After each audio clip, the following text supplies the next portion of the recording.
Bonjour mes frères et sœurs, que la grâce et la paix vous soient données de la part de Dieu notre Père et de Jésus-Christ notre Seigneur.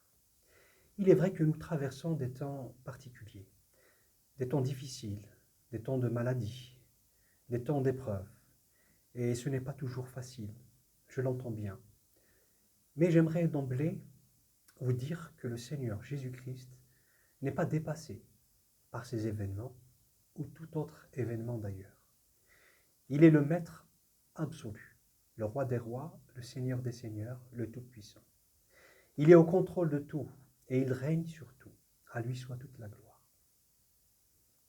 Sans plus tarder, j'aimerais vous inviter à faire une lecture dans la parole de Dieu, dans l'évangile de Luc, au chapitre 21, à partir du verset 28. Il est dit ceci. Quand ces choses commenceront à arriver, redressez-vous et levez vos têtes, parce que votre délivrance approche. Et il leur dit une comparaison. Voyez le figuier et tous les arbres. Dès qu'ils ont poussé, vous connaissez de vous-même en regardant que déjà l'été est proche.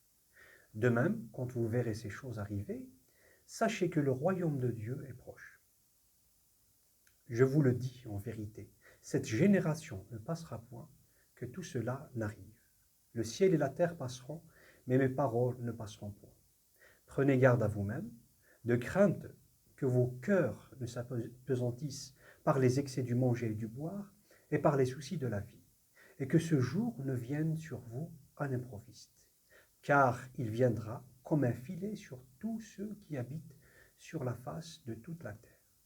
Veillez donc et priez en tout temps, afin que vous ayez la force d'échapper à toutes ces choses qui arriveront et de paraître debout devant le Fils de l'homme. Aujourd'hui, nous allons nous intéresser au verset 28 de notre lecture. Quand ces choses commenceront à arriver, redressez-vous et levez vos têtes, parce que votre délivrance approche. En présence de bouleversements et face à des catastrophes qui font que les fondements vacillent, les hommes sont perplexes dans l'attente des choses qui vont arriver. Ils sont dans la peur parce qu'ils ne les connaissent pas. Ils ne les voient pas. Ils ont l'intelligence obscurcie à cause de l'endurcissement de leur cœur et parce qu'ils n'auront pas cru en la parole de Dieu. Mais pour nous, frères et sœurs, qui avons cru en la vérité qui est en Jésus-Christ, nous ne sommes pas dans l'ignorance.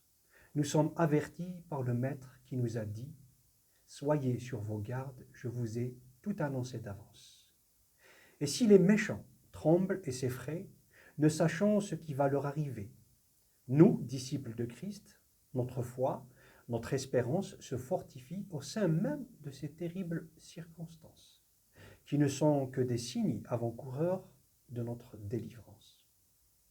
La Bible déclare ceci dans le psaume 11 au verset 3. « Quand les fondements sont renversés, le juste, que ferait-il ? Eh bien, il lève la tête pour contempler la face de l'Éternel, comme nous le conseille si bien ce verset. Redressez-vous et levez vos têtes. » Aujourd'hui, le monde ne sait ce qui résultera des événements actuels et bien d'autres événements qui se préparent. Il ne sait pas de quoi son lendemain et son avenir sera fait. Certains croient que nous marchons vers un temps de paix, de sécurité, un temps de progrès, de prospérité, mais personne n'en est bien convaincu. Les gens vivent dans la crainte, une crainte permanente. Crainte de l'avenir, crainte de perdre son emploi, crainte pour ses enfants, crainte de la maladie, crainte de la mort, enfin crainte de tout, sauf la crainte salutaire, à savoir celle de Dieu.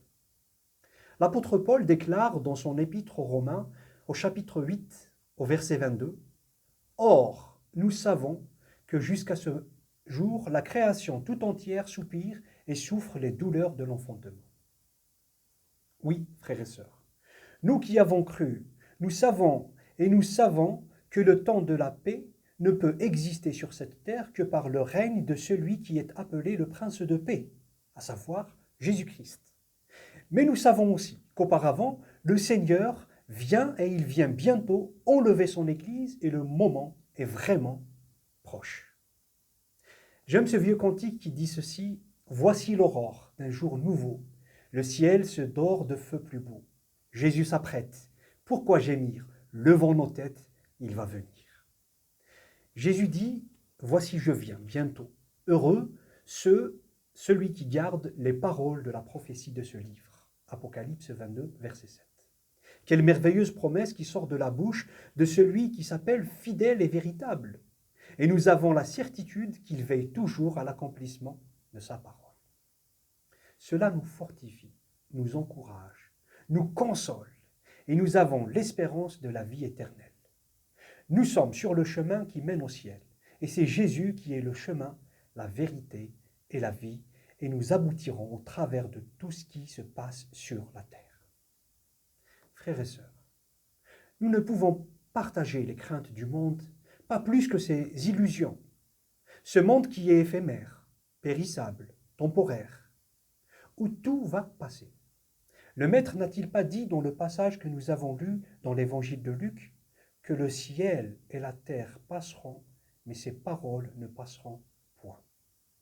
Quel privilège de posséder une telle parole en milieu de tout ce qui est instable et passager ici-bas, et pouvoir se reposer sur cette parole avec foi. Que faire alors? Le Seigneur Jésus nous encourage à se redresser et à lever la tête. C'est l'image d'une personne qui ne regarde plus aux choses de la terre, aux circonstances qui l'entourent, mais aux choses d'en haut. Oui, la solution vient toujours d'en haut, car toute grâce excellente et tout don parfait descendent d'en haut, du Père des Lumières, chez lequel il n'y a ni changement, ni ombre de variation, dira l'apôtre Jacques.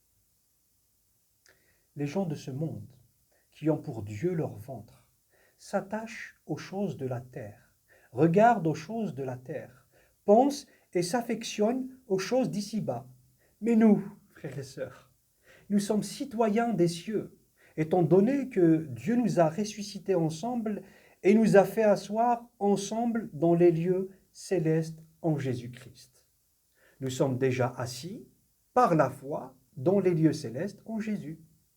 C'est la parole de Paul aux Éphésiens. Il dira ailleurs aux Colossiens, mais aussi pour nous aujourd'hui, « Si donc vous êtes ressuscités avec Christ, cherchez les choses d'en haut, où Christ est assis à la droite de Dieu. Attachez-vous aux choses d'en haut, et non à celles qui sont sur la terre. » Du temps du roi Ézéchias, Juda fut envahi par Sankérib, roi d'Assyrie. Alors Ézéchias prit courage, il reconstruisit la muraille qui était en ruine et s'adressa au peuple en ces termes. « Fortifiez-vous et ayez du courage. Ne craignez point et ne soyez point effrayés devant le roi d'Assyrie et devant toute la multitude qui est avec lui. Car avec nous, il y a plus qu'avec lui. Avec lui est un bras de chair, et avec nous l'Éternel, notre Dieu, qui nous aidera et qui combattra pour nous. » 2 Chroniques 32, 7, 8. Un peu plus loin, il est dit que le roi Ézéchias et le prophète Ésaïe se sont mis à prier et à crier au ciel. Oui, au ciel, frères et sœurs. Et la solution ne tarda pas à venir puisque Dieu leur a envoyé un ange qui les a délivrés de la main de l'ennemi. Gloire à son nom. Mais malgré cela, le cœur du peuple de Dieu ne fut pas entier à l'Éternel. Et au lieu de fixer leur regard sur Dieu, qui est la source de leur délivrance et de leur salut, leurs yeux se sont arrêtés sur les circonstances qui les entouraient et sur les choses d'ici-bas. Alors l'Éternel leur parla à travers la bouche du prophète Ésaïe pour leur dire ceci, dans Ésaïe 22, versets 9 et 11. « Vous regardez les brèches nombreuses faites à la ville de David, et vous retenez les eaux de l'étang inférieur. Vous comptez les maisons de Jérusalem, et vous les abattez pour fortifier la muraille. Vous faites un réservoir entre les deux murs pour les eaux de l'ancien étang. Mais, écoutez bien, frères et sœurs, mais vous ne regardez pas vers celui qui a voulu ces choses. Vous ne voyez pas celui qui les a préparées de loin. » Permettez-moi que je répète ce verset. Vous ne regardez pas vers celui qui a voulu ces choses. Vous ne voyez pas celui qui les a préparées de loin. Qu'en est-il de nous aujourd'hui? Qu'en est-il de toi, frère? Qu'en est-il de toi, sœur? Vers quoi ou vers qui fixons-nous les regards? Vers nous-mêmes? Vers les choses et les circonstances qui nous entourent? Ou alors vers le Seigneur Jésus, qui est le chef et le rémunérateur de la foi? Redressons-nous et levons nos têtes car notre délivrance approche. J'aime aussi ce cantique qui dit « Lève les yeux vers Christ, toi qu'assaille l'orage. Il peut par son regard ranimer ton courage. La mer est menaçante et faible est ton esquif. Mais regarde à Jésus et ne sois plus craintif. » Frères et sœurs, je voudrais terminer en vous laissant cette parole du psalmiste qui se trouve dans le psaume 34, verset 6, et qui dit ceci. Quand on tourne vers lui les regards, on est rayonnant de joie et le visage ne se couvre pas de honte. Alors, redressons-nous et levons nos têtes. Soyez tous bénis dans le nom de Jésus.